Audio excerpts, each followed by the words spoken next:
Uminit ang eksena sa mundo ng politika matapos ang matinding revelasyon. Umano'y gustong ipatumba ni Pangulong Ferdinand Bongbong Marcos Jr. si Kong Rodante Marcoleta dahil sa hawak nitong delikadong ebidensya na maaring yumanig sa administrasyon. Lalo pang sumiklab ang issue ng magsalita si Senador Chis Escudero at magpasabog ng pahayag na nagpatindi sa kontrobersya. Ayon kay Escudero, hindi basta-bastang dokumento ang hawak ni Marcoleta, kundi mga ebidensyang posibleng maglantad ng malalaking katiwalian na umano'y sangkot ang ilang matataas na opisyal. Kaya't lumalabas na siya ngayon ay nasa panganib at target umano ng kapangyarihan ng palasyo. Hindi rin nakaligtas ang Pangulo sa batikos ng publiko matapos kumalat ang alegasyon at marami ang nananawagang imbestigahan ang di umano'y planong pagpapatumba kay Marcoleta. Sa gitna ng usaping ito, lalong tumitindi ang tensyon sa pagitan ng mga mambabatas at ng administrasyon. Totoo nga bang may maselang ebidensyang hawak si Marcoleta na naglalagay sa kanya sa kapahamakan? At ano pa ang mga ibubunyag ni Escudero na posibleng magpabago sa takbo ng politika sa bansa? Abangan ang mga susunod na pasabog.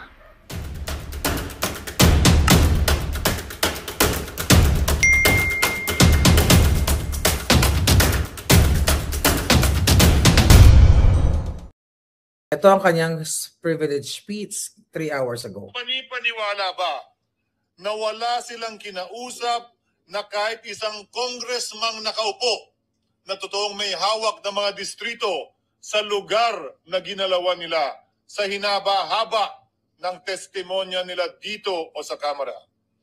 Banggit sila ng banggit. Name drop sila ng name drop ng pangalan ng senador. Maski na klaro naman kung inyong papakinggan na wala silang masabing direktang nakausap o binigyan ng anuman. Lahat ito para lamang ipako ang mga senador sa media at sa publiko at ilayo ang atensyon sa Kamara at mga congressman. Teka, mahaba ba Bakit ito? nga ba? Okay. Dahil tila mas malaking isda, ika nga, mas mataas, mas kilala ang mga senador kumpara sa congressman? Umaasa sila na maiibsa ng galit ng tao sa kanilang mga anomalya ukol sa flood control at tuluyan na silang makakatakas mula sa anumang pananagutan. Isang tao lamang, Ginong Pangulo, ang nasa likod ng script at sarswelang ito. Siya ang dahilan ng kaguluhan, pagkakaaway-away, pagkakawatak-watak na ngayon yumayanig sa ating bayan, maprotektahan lamang ang sarili niya. Ang pangalan niya ay matagal nang bulong-bulungan sa bawat sulok ng bansa, pero ngayon, unti-unti nang sinisigaw ng taong bayan.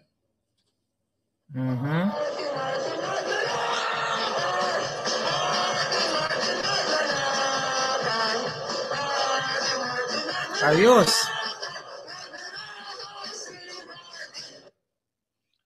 Pero Ginoong Pangulo, minamahal kong kasamahan, bakit tila sa Kamara, dito mismo sa Senado at sa ilang media ay hindi pa din nila kayang sambitin ang pangalan niya? Pues, sasabihin ko, Martin Romualdez. Minsan ang binanggit ng mga diskaya ito mismo dito sa Senado, ang kanyang pangalan. Pero agad itong pinabawi nung humarap sila sa Kamara.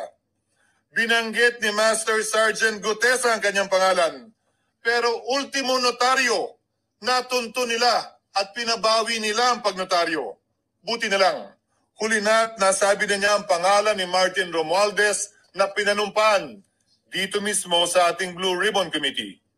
Hindi ba't si Ginoong Gutesa hindi ba't si Sergeant Gutesa lamang ang bukod tanging testigo na walang kinalaman, hindi sangkot sa flood control issue, walang hininging immunity, deal o proteksyon kapalit ng kanyang pagtestigo? Siya ang kauna-unahang nagtestigo na personal na naghatid ng pera sa bahay mismo ni Martin Romualdez. Ang salaysay niya, Ginoong Pangulo, ay kumpirmasyon ng matagal nang isinisiwalat ni Congressman Chanco at Mayor Magalong kung sino ang ulo sa paglilimas sa kaban ng bayan na ating naririnig na rin. 13,803,693 with Congressman Saldico as proponent. For the record, ang binabanggit po nating Representative Elizaldico, siya po yung chairman ng House Appropriations Committee. Wala ka duda-duda yan. Ito nga, hirap na hirap silang banggitin mo yung isa sa mga mastermind nila dyan, si Saldico. Hirap na hirap pa silang banggitin. May isa pang mas mataas sa kanya? Hindi naman gagalaw yun kung walang... Siyempre, hindi naman gagalaw yun kung Ba't di mo pabagitin? walang pahintulot yung mas mataas sa kanya. Just the House Speaker. Isang tao lamang. Okay. Habang nag-aantay tayo kay Kathy, anong masasabi mo dyan, mga kababayan? So, hindi siya makapasok. Wait lang. Sa Facebook. Okay. Dahil lang palangga. Pasok natin ang ating special guest. Alright, here we go.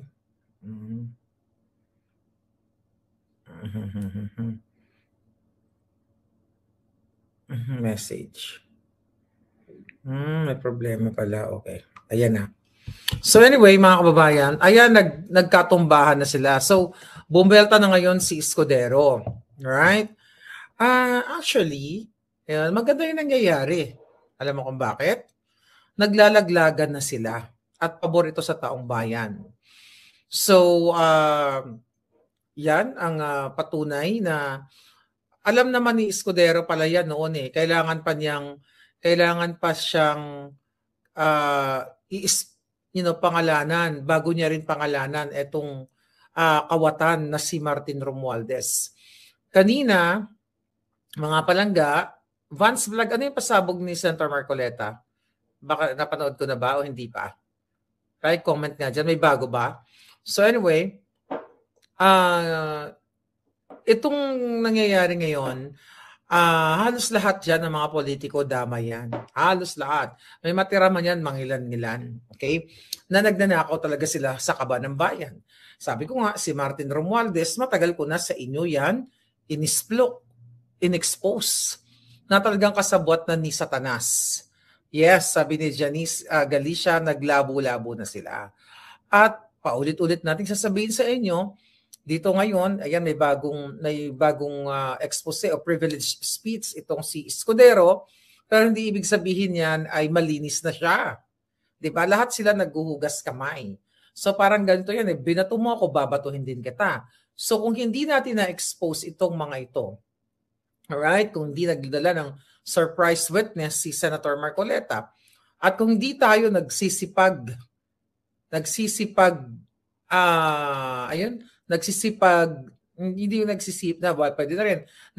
salita laban dito sa mga bangag at yung kanilang ginagawang anomalya, wala rin mangyari. So lahat ito ay collective effort natin, lahat ng ating mga kababayan, lalo na dito na nasa vlog ni Maharlika, dahil kayo talaga ay nakasunod dito sa ating channel.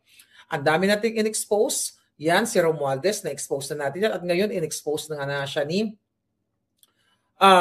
Chis Escudero. So ano nang susunod yan? Hayaan na lang ba natin? Ang sabi niya, hirap na hirap kayong pangalanan, ganyan-ganyan. Kung sino ang yung dahilan. So sinabi ko nga sa inyo, hindi gagalaw si Martin Romualdez ay the Godfather. Diba? Na siguro karamihan sa iyo napanood yung mga pelikulang niyan, yung series pa nga yan eh. Then, okay, si Satanas yung mastermind. Siya lahat nag-iisip niyan. Andun na si Cathy. Din si Bangag Jr. is the protector. Alright? So I think nandito na yung aking magandang sister. Hi sis. How are you? Oh, okay goodness. naman. Legit. Grabe naman ang alindog mo. Talaga naman, di ba? Planchado. Alam mo ba, favorite ano ko yan. Dati nagganyan din ako ng hair. Kasi nung medyo tumoba ako, medyo nagganyan ako. Anyway, I miss you. I miss you. Dramatization. Nakikita sa yeah, go. I like your top, di ba? Ang bongga naman ng iyong outfit. So, ganun pa man. Dress siya actually. Dress, di ba? Inaantay ka ng inyong mga palangga dito na matagal nang nag-aantay sa'yo dahil akala nila, hindi na tayo mag-BFF. Oo So, nga. bumati ka muna, girl. Mm. Yeah. Bumati ka muna sa ating mga kababayan. Hi, mga kababayan. Magandang gabi sa inyong lahat. Oh my gosh, diba? It's been a long time. Ang tagal I natin know. hindi nakapag-live. Palaging pag Mhm. nagpaplano, hindi natutuloy. O kanina pasensya ka na. Alam mo naman sis, naka-antipara ako, malabo ang mata. Akala ko sabi mo hindi ka na makakaakyat. Yung pala, sabi niya, hindi hindi ako makaakyat, 'di ba? Alam mo Papasok. Oo. isang word lang hindi ka makapasok. Isang word ay isang letra lang nababago yung konteksto, no? Sabi ko kanina nagda-live ko, hindi na daw siya makapasok. Anyway, pasensya na. So ganun pa man sis, ang Bawasan mo yung pinag-uusapan ko bago ka pumasok, nag-privilege speech itong si Escudero. 'Di ba? Alam naman na kilalang-kilala mo yan, 'di ba? Kilalang-kilala natin yan. So nag-privilege speech siya na syempre pikon na pikon siya dahil nabukelya yung kanyang connection with mga contractors din. At hindi rin actually ligtas dyan si Senator Marcoleta na pilit na tina-target ng Bangag administration. Pero let's talk about that later. Siguro, I don't know kung narinig mo. Sa'yo ko nakita yung post mo kay Chis Escudero, no? Na nag-privilege speech nga siya na pinangalanan niya si Martin Romualdez. At yung iba daw sa Congress at Senate, hirap na parang ayaw siyang pangalanan. What is your thought about it sa nangyayari ngayong pagsalita na ni Escudero?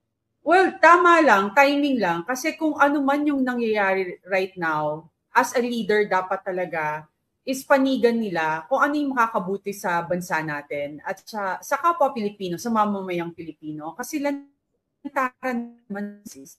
Lantaran talaga yung korupsyon, di ba? Ang dami nang nagsasalita at ang nakakahiya, I expect more sa Senado kasi 'di ba mas higher sila. I thought they were more decent and dapat sila pa yung magtatanggol more sa atin, no?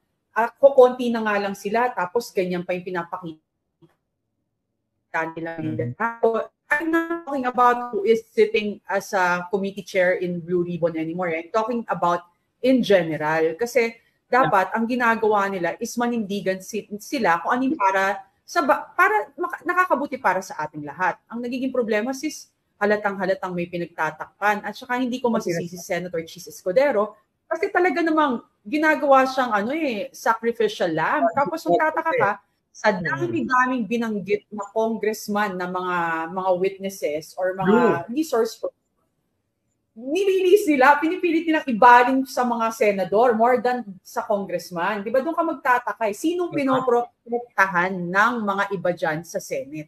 Halatang-halata na kasi sis. Yeah. Sabi ni Chis, doon sa kanyang speech kanina, isang tao lang ang nasa likod ng script at sarswelang ito. Siya ang dahilan ng kaguluhan, ng pagkaaway-away at pagkawatak-watak na ngayon yumayanig sa ating bayan. Maprotektahan lamang ang sarili niya. Pero bakit tila sa Kamara, dito mismo sa Senado at isa lang at sa ilang media ay hindi pa rin kayang sambitin ang pangalan niya? Pues sabihin ko na Martin Romualdez. Pero kasi hindi ako naniniwala na na isa lang ang taong nasa likod ng sarswelang ito. Hindi lang si Martin Romualdez. Kasi nga hindi niya magagawa yan kung hindi siya pinoprotektahan ng pinsan niya na si Bangag Jr. At alam din natin yan na ang mastermind niyan ay si Lisa Tanas. So sa tingin mo, bakit hindi pa pinapangalanan ni Chis Escudero si Lisa na minsan ay nagsilbi siya bilang waiter? At si Bangag. Yeah. Remember that Senator Chis Escudero, it's been in politics for the longest time, and he's also a lawyer. Alam mo yun, sis. So everything is timing based and strategic yan eh. 'Di ba? So let's see what will happen in the next days kasi sa totoo lang marami pang lalabas and maraming lalakantad, 'di ba? Maraming aabangan, no, ang taong bayan. Aabangan kasi sabi nga, 'di ba, even 'di ba ang tagal, 'di ba? Sabi nga ng mamamayang Pilipino, ang tagal naman pinatapos pa yung 3 taon. Remember, God is a forgiving God. I believe in that. So yung mga nakaraang 3 years na yan, binibigyan pa ng chance ng Panginoon yung mga taong gumagawa ng kamalian sa ating bansa na baka sakali sis magbago or matauhan na o sige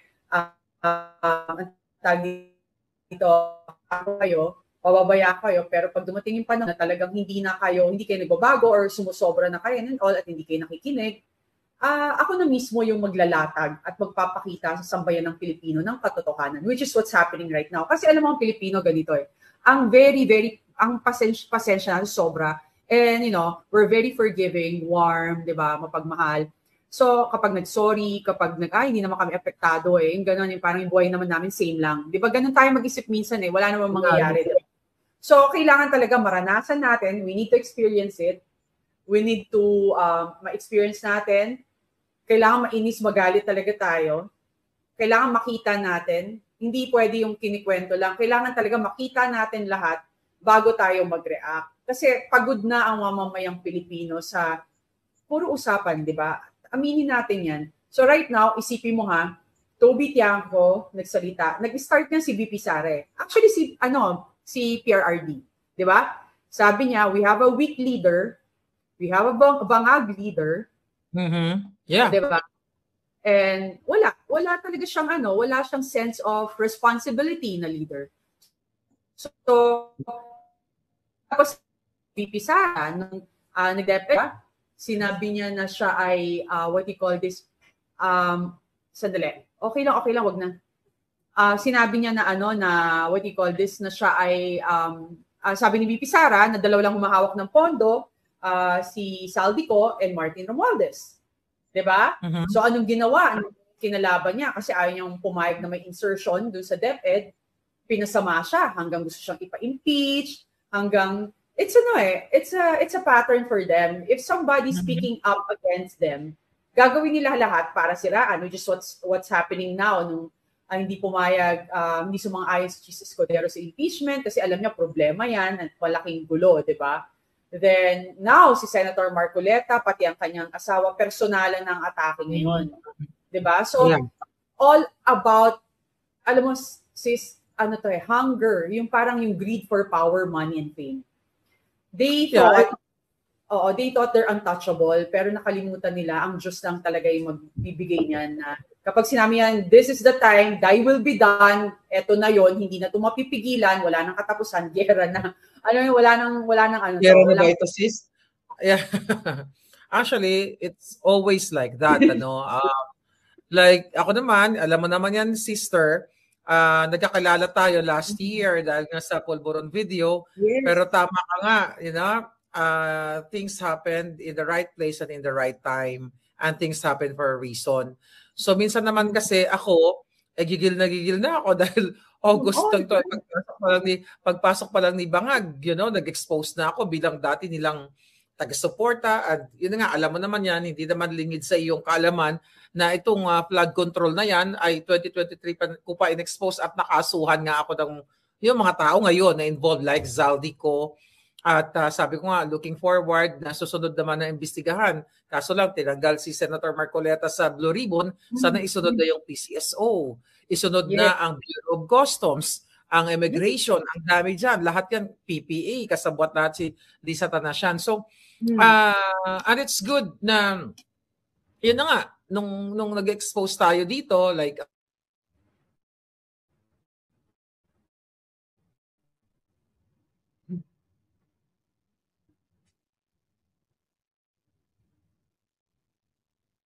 flood control na yan ay 2023 ako alam mo ngayon lang ako kanina hindi naman ako na-interrupt yung aking yung aking signal.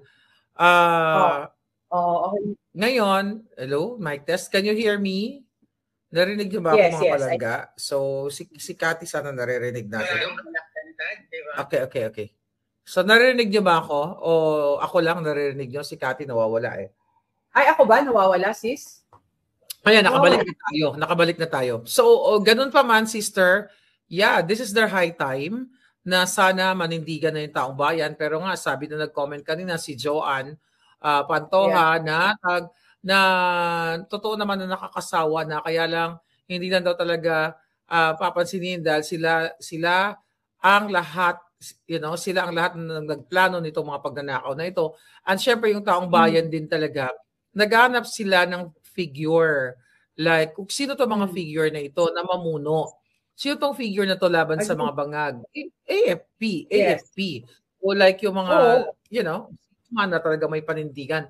Pero tama ka talaga na lahat ito ay sisirain. Dahil recently nga, ito pag-usapan natin, na tina-target ng Marcos Bangag administration si Senator Marcoleta dahil according dun sa report, I think sinasabi na dapat ay magpaliwanag na, I think nabasa mo yun kasi nakita ko yun sa post mo, na dapat magpaliwanag daw si sabi ng Malacanang through that Clarissa Castro na magpaliwanag daw si Senator Marcoleta kung ano o yung tungkol sa pagka-link ng kanyang asawa sa Diskaya couple. So doon pa lang misleading na, no? ABS-CBN to. Yes. Walang link si Edna Marcoleta sa mga Diskaya. So ikaw mas malapit ka, when I say malapit, you supported Senator Marcoleta. And for sure, mga kababayan, nakakapag-usap-usap kayo sa mga like staff or circle o mismo si Senator Marcoleta. Ikaw ba, sister, sa pagkakakilala mo, personal, ay mga pagkakataon na nagkakasama kayo sa dinner, coffee shop ng pamilyang Marcoleta, kasi ako na-meet ko sila pero short hours lang sa The Hague. Si Mrs. Marcoleta, na-meet ko, si Kong Dante din, tapos yung iba niyang mga anak niya yata yon. And I feel so like they're warm people na mararamdaman mo yung sincerity nila. So, buisit nga siya noon kasi nakita niya yung pagmumukha ni Aimee. But anyway, sa pagkakakilala mo, dito sa kaminang ito, maganda itong mga chika natin. Ano ang masasabi mo sa binabato nila ngayon? Binato ng bilyonaryo, then now yung Abante, yung reporter na sinasabing dapat pag may delikadesa si Senator Marcoleta, dumistansa siya. So, anong sa tingin mo ang bakit, obviously alam natin yung dahilan, but in your own perspective, ito bang mga tumitira kay Senator Marcoleta at sa pamilya niya, ano ang kanilang motibo? Pero bago mo sagutin yan, ano muna yung pagkakilala mo? Doon ako babalik sa first question ko sa mga pamilyang ito. Well, alam mo, kung paano yung nakikita si Sen Marcoleta sa TV, ganyan siya talaga. Natural. What you see is what you get. Hindi siya plastic, hindi siya mapagpanggap, pero warm din na tao yan at maawain. True. And hindi yan kakampihan pag mali. Pag mali ka, mali ka. Pag tama ka, tama ka. Hindi ka niya kukonsintihin. So ako talaga, malakas talaga yung kutob ko na kaya siya tinanggal. Hindi na kutob, talagang naniniwala kami na kaya siya tinanggal sa Blue Ribbon Committee because they know na hindi siya kayang kontrolin. Or hindi, di ba, hindi siya nababayaran, hindi siya kayang diktahan, he knows the law, alam niya yung batas, at saka my goodness, ilang taon na siya, 70 plus, ano pang ipapatunayan ng matanda? Di ba, rather than to leave a legacy behind for our country na, alam mo yun na, may dalawa lang siyang apo, mga anak niya, and he's been in politics for almost 20 years, sabi mo 18 years. Actually, yung kanyang anak na si Congressman Paolo Marcoleta, hindi alam ng mga tao na 20 years yan siya na COS, Chief of Staff. So sanay na sanay din sa politics at galawan dyan. So alam mo yan, tsaka yung mama, sis, walang ambisyon na yung sobrang laki. Talagang pinalagalang siya talaga ng Diyos ngayon na maging senator. Kasi pwede siya maging senator. Yung iba yan, walang spirit sa senator. Yung iba, hindi man lang naging congressman, hindi man lang naging mayor or whatever, biglang umaangat agad, senator agad. Parang si Manny Pacquiao, yung marami dyan, di ba? Congressman agad. Dumaan talaga sa step. Yeah. Oo. So, ano talaga siya? Kung paano nyo siya nakikita, magsalita in public, sa TV, yan din siya sa personal. Pero napakasimpleng tao, sis. Kung ano yung tirahan niya noon, hanggang ngayon dun pa rin siya nakatira. Para siyang si PRRD. Ang pagkain simple, favorite lang niya paksiw. In a very simple family, makukulit, masayahin, super funny. So they're like a family to me. Alam mo 'yon kung bakit ako naninigilan with them. Kasi kitang-kita ko kung paano lumaban si Senator Marcoleta sa katotohanan. Kahit at saka yung mamang yan, nagkakamali talaga yung mga tao. The more nyo siyang pasiraan or the more nyo siyang pasamain, the more patutunayan sarili niyang hikay. So the more nyo gawin yan, hindi kayo makakalusot. Kasi yung mama talaga, solid. Yeah. Solid. At number one, grabe yung faith niya sa Panginoon, yung buong family niya. Very sila, very God-fearing family. Yun. So, may speech, no? May nag-privilege speech din para si Senator Marcoleta. Pero, basahin ko muna. Ang sinasabi dito, ang tanong daw ni Senator Marcoleta, sino ba ang natatakot kay Martin Romualdez?